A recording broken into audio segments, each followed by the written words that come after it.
Just prior to raising the taxes in Antelope, the Rajneeshis offered Oregonians a chance to cut a deal. The city of Rajneeshpuram was still being challenged in the courts. If the state legislature would write a law guaranteeing the existence of Rajneeshpuram, the Rajneeshis would move out of Antelope. For the Rajneeshis, it was simple politics. I would like to state that I will resign as mayor of Antelope if legislation can happen in this session which ends the controversy. The legislature has never responded very much to blackmail. This process doesn't work under that system.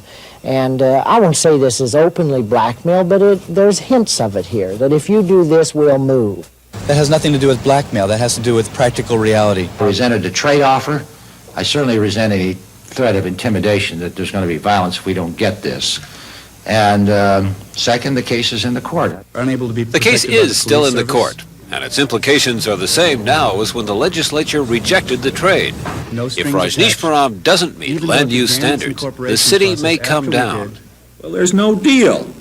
Follow the law. The law says you're wrong, you move. And along with land use, there are other questions being asked. Could we just clear a little bit so we can... One is whether Bhagwan himself will be allowed to stay in the United States. Bhagwan came to the United States on a temporary visa seeking medical care.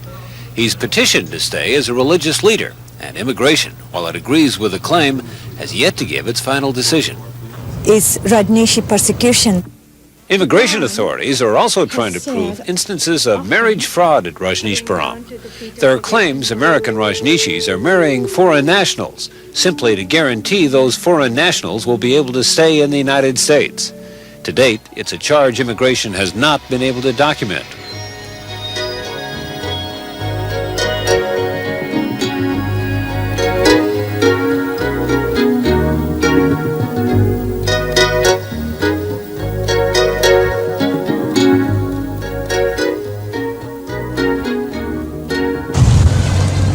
And the Oregon Attorney General has challenged the city on constitutional grounds, claiming it violates the guarantee of separation of church and state. We do not see how an entity organized like this can also exercise governmental power. The Attorney General argues Rajneeshpuram, all of it, is owned by a church, that only Rajneesh followers can live there, and that religion intrudes on all city functions. If you ever cared to come down and visit, if he ever cared to come and look at the records, see the people, he would see there is no violation, never has been a violation, and will always never have a violation because we live within the law. Not all the challenges to the Rajneeshis have been legal. Their hotel in Portland has been vandalized and was firebombed twice in a single night. This is the kind of thing we've expected. We've expected it because of the kind of bigotry, the kind of inflammatory things that have been happening. We didn't expect it so soon, but we did expect sometime there would be bloodshed. The only bloodshed in the bombing belonged to the man the FBI says brought the bombs. A Californian who'd visited Rajneeshpuram on the day before, he blew off 6 of his own fingers. Rajneeshi police report a steady flow of threats by phone and letter, direct threats of bombs at the ranch, and death threats aimed at Bhagwan or Sheila. In the Willamette Valley, petitions have circulated calling on the governor to remove the alien cult. Organizers claim they've collected 48,000 signatures. Well, I feel that they are bending our laws beyond the point that we have never been able to do. They're invading, maybe not with bullets, but with money and with immoral sex. If there are Oregonians who don't like the Rajneeshis and their tactics, the feeling is no different than how a lot of Indians felt 3 years earlier. Journalist S. Nahal Singh. There were 2 kinds of problems he encountered. One was with the the town people, and there were disputes and even fist fights with pedicabs, for instance, and with people who own property. And the general feeling there was that there were something of a mafia. You know, they tended to run things their own way, and if you happened not to agree with them, well, things would happen to you. You know, it was that kind of feeling. It was not always justified, but it was, I think it was substantiated.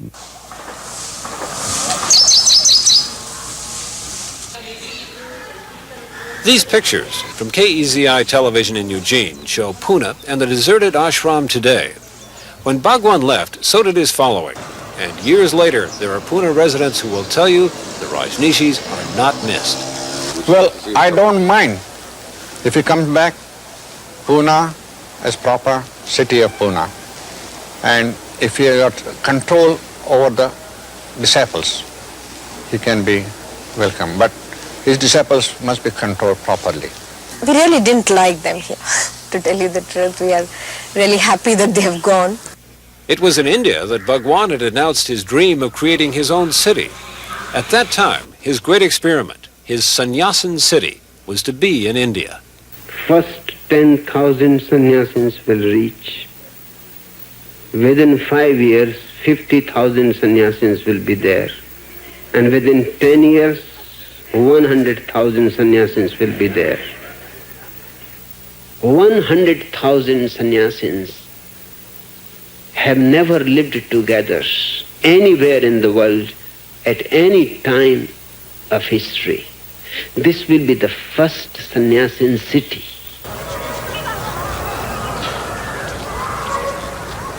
Tries were made at several sites in India, including one just outside Pune.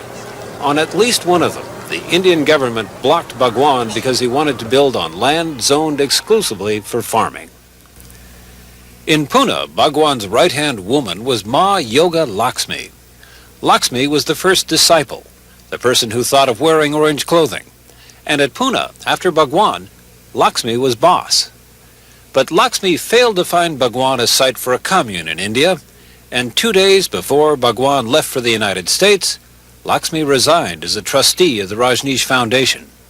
Bhagwan had a new and younger and more aggressive confidant, Ma Anand Sheela.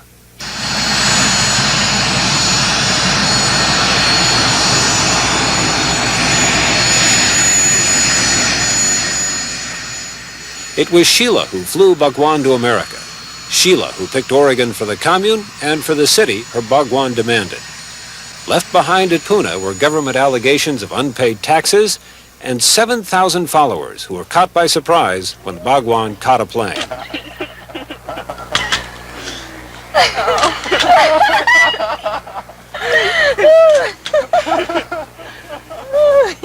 One of those who left with Bhagwan was his companion Ma Yoga Vivek, the woman we often see with him in his Rolls Royces today. An early sannyasin, according to Bhagwan, Vivek is the reincarnation of his girlfriend Shashi, the reincarnation of a girl who died when Bhagwan was 17. Some of the things Bhagwan believes may stretch the imagination of contemporary Oregonians. For example, one of the goals of Rajneeshism is to achieve enlightenment.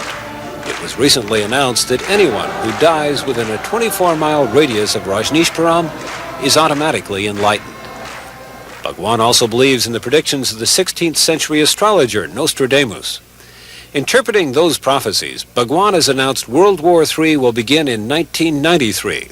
That's one reason Rajneeshpuram is in Central Oregon. It's believed outside the target areas of a nuclear war. Bhagwan also believes the disease AIDS will destroy 2/3 of the world's population.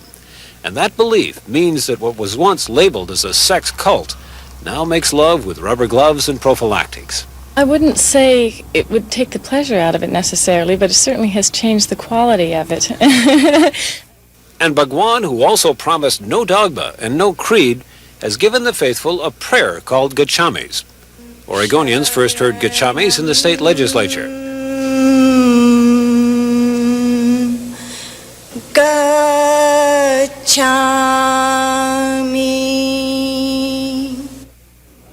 News 8 recorded them in Europe as the faithful bowed in the direction of Oregon in a daily ritual.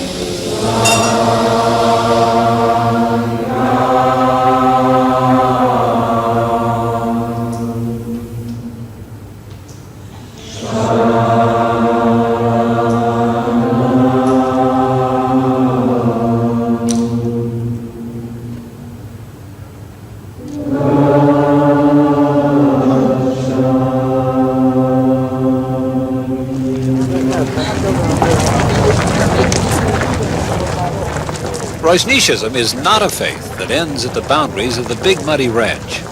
Before leaving Pune, Bhagwan was already making plans. His would be a worldwide movement. Kontinuiert das Ganze dann alles. Ruft da noch jemand mal an? En overal heb je die al geverfd? Ja, die zit er nu in. The head may be in Oregon, but the bulk and the body of Rajneeshism is here in Europe. This is where you find the majority of Western followers, and more of the Rajneeshi meditation centers, the communes, and more of the Rajneeshi businesses. The Orange people, as they're called, are recognized in major cities from England to Berlin, from Copenhagen to Italy, and they're known as a religious minority and as savvy business people. Disco may have died in America, but it thrives in Europe.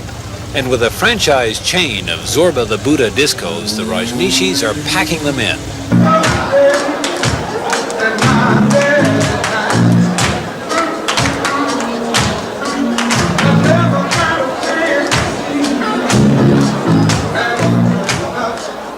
Packing in the young people who may be the most susceptible to the teachings of Bhagwan Shree Rajneesh. In Europe, as Oregon, it is worship to work for Bhagwan. And in Europe, believers work year-round for the pleasure of a trip to Oregon in July for the annual festival. With our work, with our worship, we put our energy into money. And out of this money, we can go all to RAJNEESHPURAM, to the celebration, to the festival, to see Bhagwan. It's the high point of the year where we are all longing for to go there. What will it cost? Well, I don't know the exact amount, but it's quite a lot of money. But we make it every year to go there.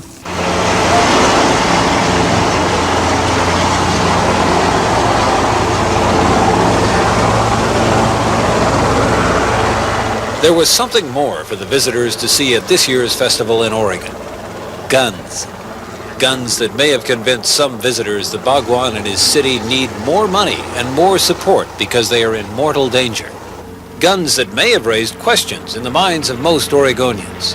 They used to ask why all the Rolls Royces. Now they wonder why all the semi-automatic weapons at a religious commune. The Rajneeshis clearly believe theirs is a city under siege. But outsiders may ask the purpose of assault rifles when the biggest threat may be from the courts and Wasco County government. The threat? As the 1,000 Friends of Oregon's land use lawsuit stands, the city of Rajneeshpuram may be illegal, and parts of it may be ordered torn down. I'll be dead. I will paint their bulldozers with my blood. It will be first my blood. And I'll be proud to be under those bulldozers. You're talking about martyrdom or resistance? I'll be right on the road. If they need to drive over me, it's their choice. The real choice of what to do about Rajneeshpuram may well lie with the people elected to the Wasco County Court 12 days ago. If the 1,000 Friends lawsuit sends the land use question back to the county, then for a second time, 3 commissioners may decide if Rajneeshpuram is ever incorporated. That recent election appeared critical to both sides, and for 2 months, its outcome was in real doubt.